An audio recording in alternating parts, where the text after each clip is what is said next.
sea, pool, lake, river. It's all just water that you swim in, right? Correct. But also, they're slightly different too. And with that requires slightly different approaches to how we train and race in each of them. Now today, obviously, we're focusing purely on the open water and probably the two most common, the sea and the lake, and how we prepare for each of them.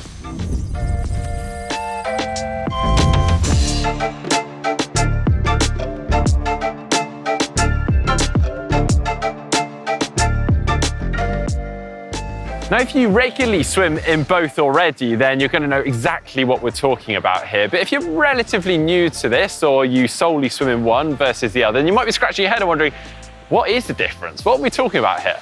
Well, stay tuned. We'll explain all very shortly. And if you would like any other swimming tips or triathlon tips, then why not subscribe to GTN down below and make sure you catch up all of our future videos. Now, one of the biggest and most obvious differences when you jump in one versus the other is the taste. Now, we're not suggesting that you drink the water when you swim, even if they say it's incredibly clean.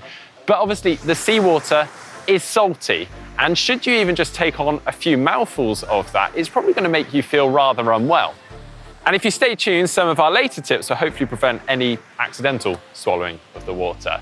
Now, one of the other huge differences between sea swimming and lake swimming is our buoyancy. Now, seawater or salt water is actually more dense than normal water, therefore we float more easily in that. So when we swim in the sea or salt water, we naturally sit higher in the water. You can liken this to almost swimming wetsuit versus non-wetsuit in normal water. And well, if you add a wetsuit in seawater, well, you're going to get a very, very pleasant surprise. In fact, you can try this out just jumping into the sea and just lying on your back in a starfish shape, and just notice how much more easily you'll float on the surface of the water. And because of all this and the fact that you are higher and more buoyant in the water, you might find it feels slightly easier.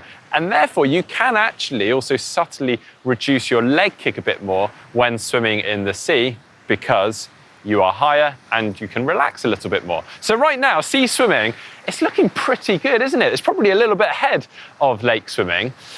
However, there are some downsides to this, and you have actually got to remember that everyone is benefiting from these same things. So it's kind of a level playing field.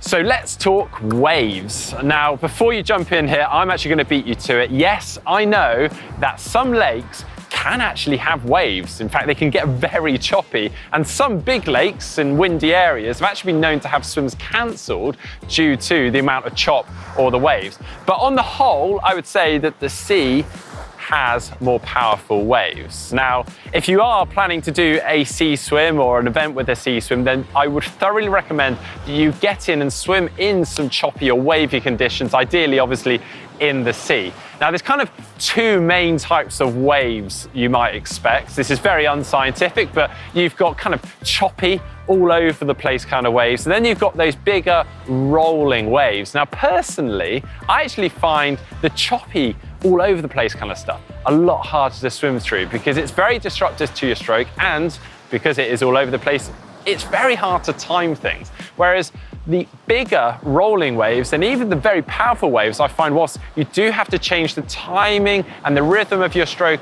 a touch, once you've done that, it's a lot easier to time it and predict those waves. But one thing that is the case for both is that a long pool stroke isn't that well suited to sea swimming because of the nature of sea swimming and the disruptiveness of it.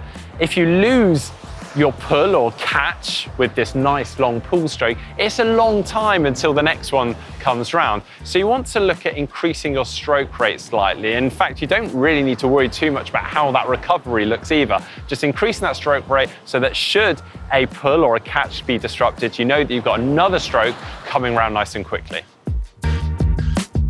A choppy water can also disrupt your breathing, and in some cases feel like you're taking on water when you try to breathe. Now, I have heard some people say that they just rotate a bit more, so therefore exposing their head, bringing it out of the water a bit more.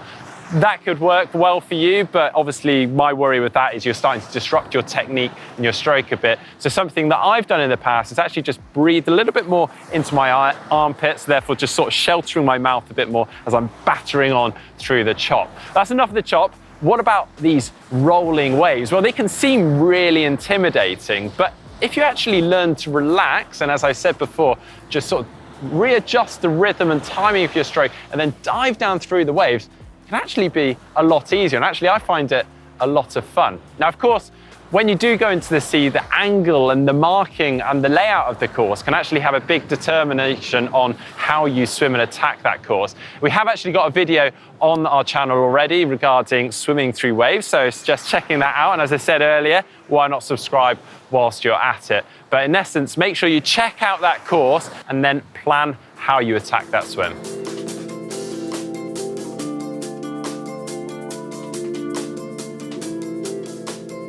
Now let's talk currents. Now, as we mentioned already, some lakes do have big waves and chop, but unless they've got a big flow of water coming in and out, it's very unlikely that they're going to have a current, whereas the sea can have currents. In fact, it can have really strong rips, and it's really important that you know where they are before you jump in, or you ask an expert or a local for them before you do.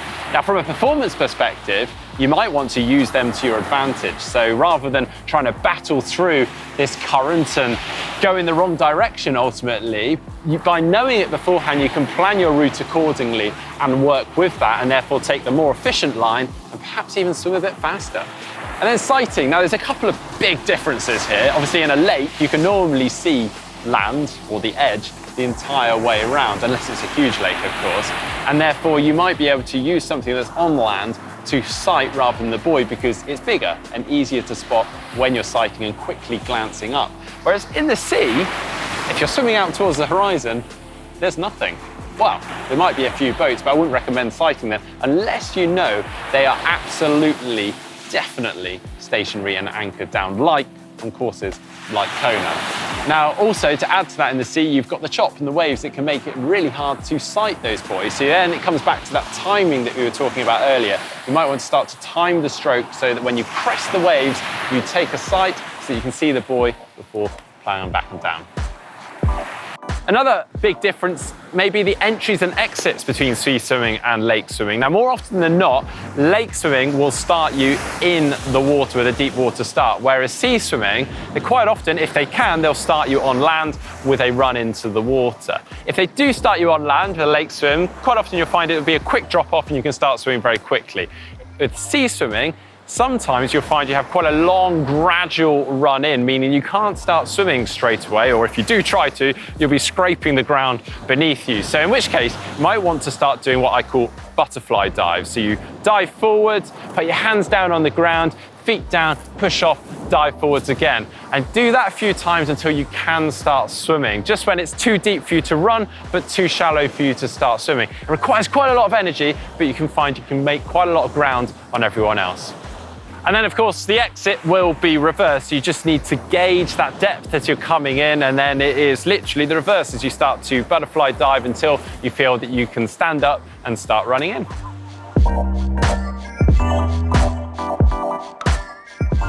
Okay, I think that's most of the differences when it comes to swimming in the sea versus a lake swim. As I mentioned already, please don't drink the water, and particularly in the sea, but you are probably going to come out with a bit of a taste in your mouth when swimming in the sea. So you're probably going to want to make sure that you're ready with something to swill your mouth out with. Perhaps on the bike, just have a little drink initially. However, do not take on too much fluid straight away. It's not uncommon to feel quite nauseous having come out of a sea swim, albeit not having taken on that much water, but it's just that being in the salt water for a significant amount of time. And finally, if you are doing a sea swim, running out on a sandy beach, I'd recommend you wash your feet off before you jump on the bike. I would hate to see your feet after 180k with sand in those bike shoes. Anyway, I hope that has helped today. If you've got any more questions regarding sea swimming or lake swimming and the differences, drop them in the comment section down below. If you've had any experiences yourself that you'd like to share in the comment section, please do so. And if you've enjoyed today's video, please do give it a thumbs up, give it a like. See you next time.